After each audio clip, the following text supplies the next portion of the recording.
Well, hearing come to order. Welcome, one and all, especially to our witnesses today. Thank you for your preparation. Thank you for your presence. And we look forward to your testimony and the opportunity to have a good conversation. We'll be joined by some of our colleagues as we get into today's hearing, but sort of a precursor to the today's hearing. I was driving in to the train station this morning and flipping back and forth between radio stations, and I happened to come across one where the Rolling Stones were singing, "Hey You, Get Off of My Cloud." And I was like, I know how appropriate.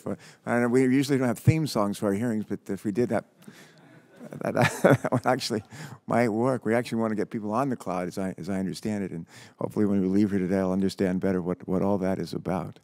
But our hearing today will examine the President's plan to fundamentally transform the management of our federal information technology assets. The message of the plan is clear. We need to cut what we can't afford and nurture an environment in which innovative and more cost-effective technologies can be employed throughout our government.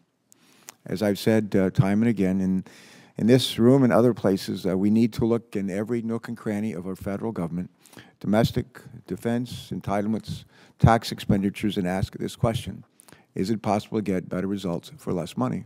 Or is it possible to get better results for the same amount of money? The hard truth is that many programs' funding levels will need to be reduced.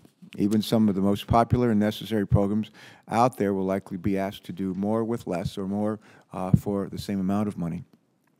Many Americans believe that those of us here in Washington aren't capable of doing the hard work we are hired to do, and that is to effectively manage their tax dollars they entrust us with.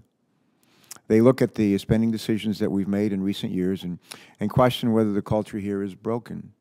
They question whether we're capable of making the kind of tough decisions that they and their families make with their own budgets. And I don't blame them for being skeptical. I'm afraid that their skepticism has proved well-founded when you look at the kind of avoidable management failures that we've incurred in federal information technology over the past decade or so.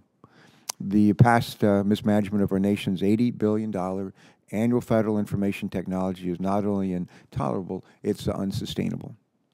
Late last year, then OMB Director Peter Orszag said that fixing the broken management of our federal government's information technology was, and this is a quote, "the single most important step we can take in creating a more efficient and productive government." I'm going to say that again. The single most important step we can take in creating a more efficient and productive government. Based on the information that OMB has released as a part of its review, I believe he may be correct. The failures of information technology management in the federal government have in some cases been spectacular. For example, GAO found in January of this year that those running the National Archives electronic records investment had not been able to identify potential cost and schedule problems early, and as a result failed to take any action to address them. GAO estimates that because of these failures and one troubled project, taxpayers will lose somewhere between $205 million and $405 million. That's real money where I come from. And today we'll look at the President's 25-point plan to turn this ship around. And the goals are ambitious, and so are the timelines. That's a good thing.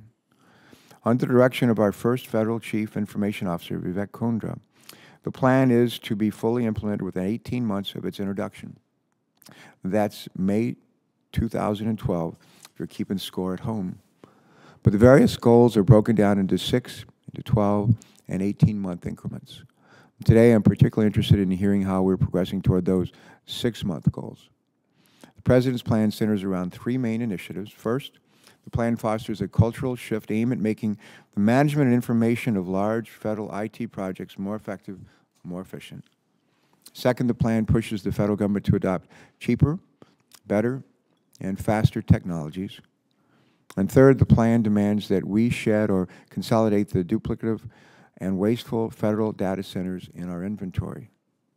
The plan is a positive first step in tackling the institutional and systemic problems that have plagued federal information technology management for years. It may not be perfect, but the President and Mr. Kundra should be commended for taking on this challenge, and I commend you today. I look forward to hearing from our witnesses. We look forward to hearing from our witnesses today about how we're progressing toward these goals, how agencies are responding, and what those of us here in Congress can do to help make this a successful venture.